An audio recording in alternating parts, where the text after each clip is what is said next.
Welcome back to my channel. It's Masterpiece59 here, bringing you a Raw review.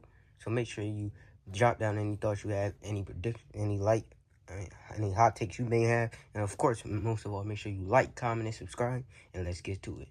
We had opened up the show with Stephanie Carrot coming out. Of course, we talk about Liv Morgan, talking about how she's scared. Liv Morgan would come out and say she's not scared, and she's on her way to become the longest women's world champion of all time. Stephanie will tell her to come to the ring if she's not scared, and then of course all of the Judgment Day girls will end up attacking Stephanie.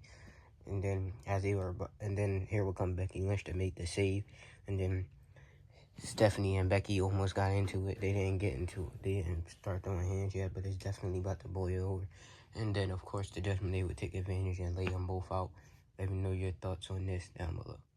Next, we have an impromptu match. Jaden McDonough versus versus Javon Evans, excuse me.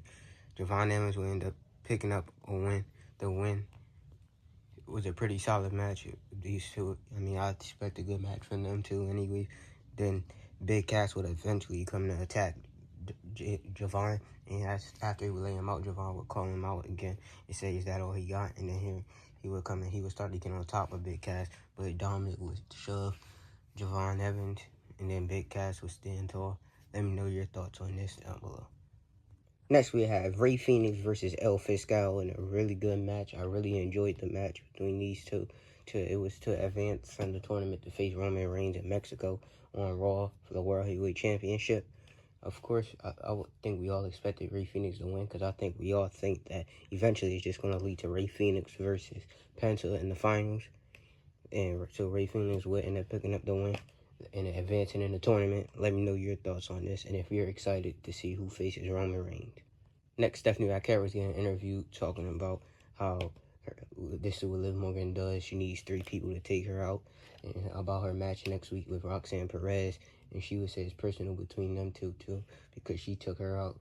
And then here will come Becky and they would get into it. She would say how Stephanie would tell her she didn't need Becky, and Becky would say she sure next week that it's going to be a clean one-on-one match with no interference.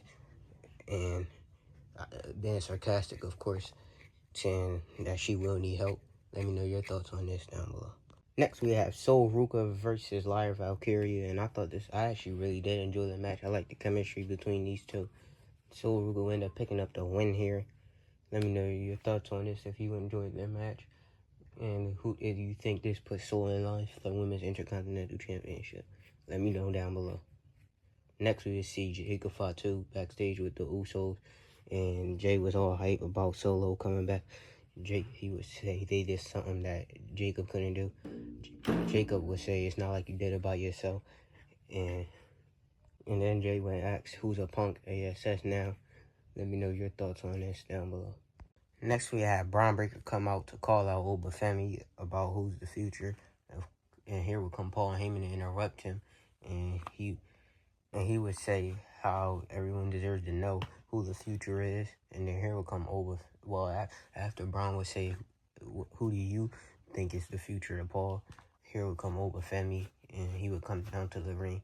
And he would say, everyone knows the future. Bron knows the future. Even Brock Lesnar knows the future. And the future is Oba Femi. And Bron Breakker will, of course, be ready to fight. But Paul Heyman would say, if you take one step closer to Oba Femi, you step away from him forever. And he would say, because the logical thing is this is a bit too big of a match for them to just be fighting. And this needs to be advertised. And this needs to be built up the best it could be. And at Sunday night's main event, it will be Bron Breakker versus Oba Femi. And we can really see who the future is. Let me know your thoughts on that, and if you're really excited for this match, because I know I am. And then Paul Heyman, he would end up shaking Oba Femi's hand, and Bron Breakker didn't seem to like that. He looked pissed. Let me know your thoughts on this down below. Next, we have Dragon Lee versus El Hijo del Dr. Wagner Jr. to advance in the tournament to face Roman Reigns in Mexico for the World Heavyweight Championship. I enjoyed this match. It was a great match, if you ask me. I really liked the chemistry between these two. I liked the match. Dragon Lee would end up picking up the win, advancing. Let me know your thoughts on this down below. Next, we'll see Chad Gable versus Rey Mysterio for the Intercontinental Championship. And when I say this was an amazing match, this is definitely a match of the year contender if you ask me. Really enjoyed this match. I would love to see it again between these two. Chad Gable ended up picking up the win. Let me know your thoughts on that match, and do you think it's a match of the year contender? Next, we have Roman Reigns come out with Jacob Fatu. He would tell Solo Sikoa to get out here. And then the Usos would bring Solo to him. And he would say about that when he beat him in Tribal Combat, that Solo was supposed to acknowledge him. They would have a video package play for him and all. And Jacob Fatu would end up attacking him because Roman would say he should be on one knee begging right now. And then LA Knight would eventually come out and he would attack the Usos, and then they would all get into it. Then Roman would tell Solo to hit LA Knight, but he would end up Samoan spiking Roman. He wouldn't align with the bloodline, and then here would come. Jacob Fatu had also tried to attack LA Knight, but Roman told him no, not to. So then after the brawl went on, Jacob Fatu just looked there and did nothing. Also, Roman had gave the Usos Black Ulafalas, saying that they are his captains and that they are made men. Jacob Fatu looked absolutely pissed with that. Let me know your thoughts on all of this that went down below. Overall, I thought Raw was a really good episode this week. Great matches. I'll give it a 9 out of 10. Let me know your thoughts down below. Till next time, like, comment, and subscribe.